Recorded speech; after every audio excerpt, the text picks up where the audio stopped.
In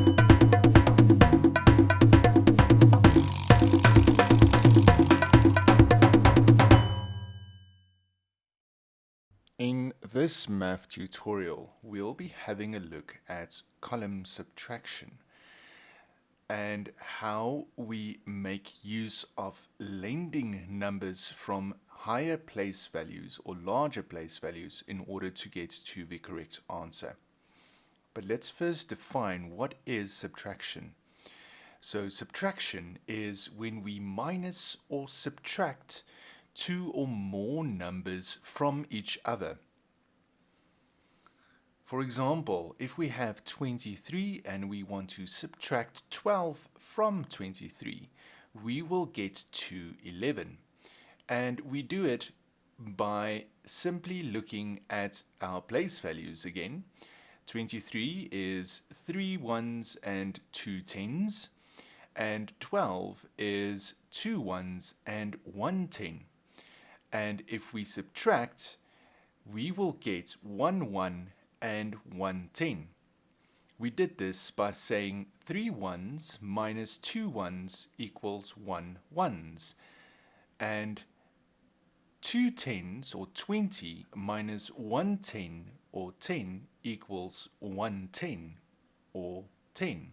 And then we see that we've got 1 1 and we have 1 10. If we add them together, we get to 11. But how can we do this a little bit more easier? We can do this by doing column subtraction, and it is the same as column addition. We minus or subtract two or more numbers from each other by writing them underneath each other by place value. For example, 23 minus 12.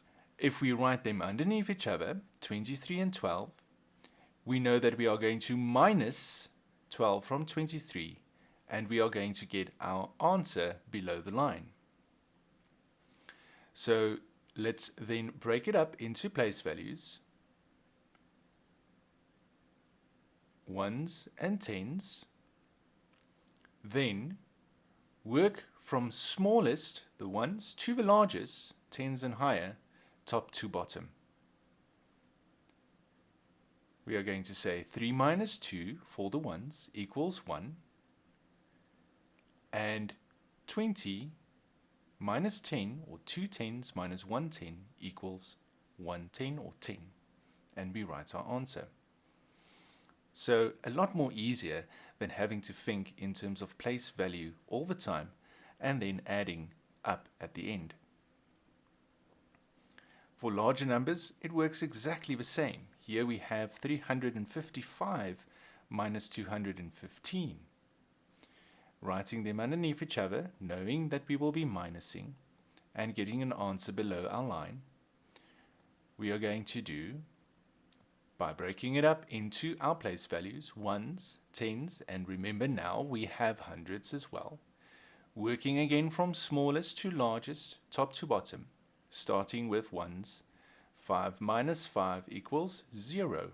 If I have 5 and I take away 5, I get 0. Writing my answer for the ones. Moving on to the tens. 5 tens or 50 minus 10 equals 40, 4 tens.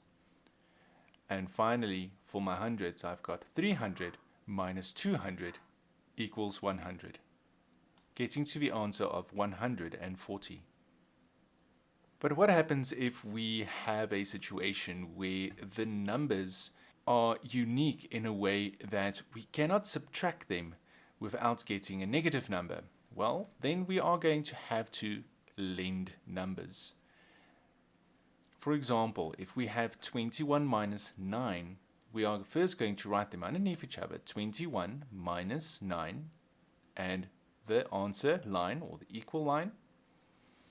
And we are going to break them up in place values, tens and ones, working again from smallest to largest, top to bottom, starting with ones. We first need now to do a little check. So we see that we have 1 1 and we need to subtract 9 from it. So we then say, if the top number is smaller than the bottom number, we lend 1 from the next place value. So because 1 is smaller than 9, we are going to lend a number from our tens place value. So we lend 1 from the tens place value. And lending 110 means that we're lending 10. Lending 10 from 20 will give us 11 ones and leave us with only 1 tens. So there I've lent 1, leaving 1 10 or 10, and I add that 1 or that 10 to the 1. So now I've got 11 because I know that 10 that I've lended plus the 1 gives me 11.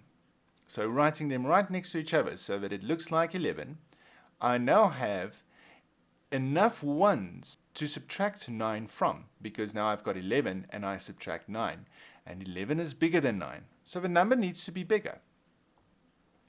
Then I say 11 minus 9 equals 2, and I write my answer. In order to get to a final answer, now I move to tens, and I see that I have 1 10 left, but nothing to subtract it from. So I can just simply move it down below to my answer line, like so. And my answer is then 12. Let's have a look at the next example, 57 minus 38. Breaking it up first, and remember to work from smallest to largest, top to bottom. I start with my ones and I check. If the top number is smaller than the bottom number, we lend 1 from the next place value. In this case, we are going to lend again from tens. 7 is indeed smaller than 8. So we lend 1 from the tens place value. Lending 10 from 50 will give us 17 and leave us with only 4 tens or 40. So there I've lent 1 10 from 50, added it to my ones. So now I've got 17 ones. I now have enough ones to subtract 8 from. 17 minus 8, counting either on our fingers or working it out visually in our mind, we get to 9. Writing my answer. So the ones are now done. Now I move on to the tens.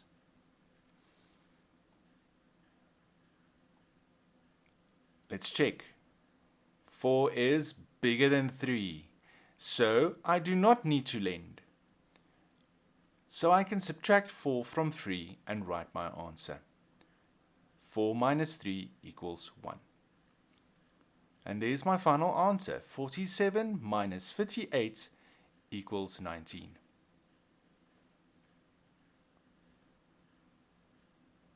Our next example has 3 digits, 528 minus 353. First I break them up into place values, then remembering to work from smallest to largest, top to bottom, I start with my ones. And I first check. 8 is bigger than 3. I can this subtract normally. 8 minus 3 equals 5, and then I write my answer. The ones are done. Let's move on to tens. I first have to check again. 2 is smaller than 5, so I have to lend from the next place value. So now I'm going to lend 1 from 5 and add it to the tens with the 2. So lending 1, adding it to the tens. Now I have 12 tens, enough to subtract 5 from. So now I just subtract normally. 12 minus 5 equals 7, and I write my answer.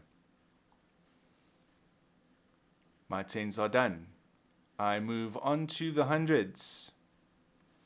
Moving on to the hundreds, I first remember always to have to check. 4 is bigger than 3. I do not have to lend. I can just subtract normally. 4 minus 3 equals 1, and then write my answer. This I get 428 minus 353 equal 175. So always remember, when you do subtraction, column subtraction by lending, to always first check whether the top number is larger or smaller than the bottom number. If it is larger, we do not have to lend. We can just subtract normally and write our answer. But if it is smaller, we first have to lend from the next place value, then subtract normally to get to our answer. If you found this video helpful, please remember to subscribe and check out any other videos that might be helpful. Thanks for watching.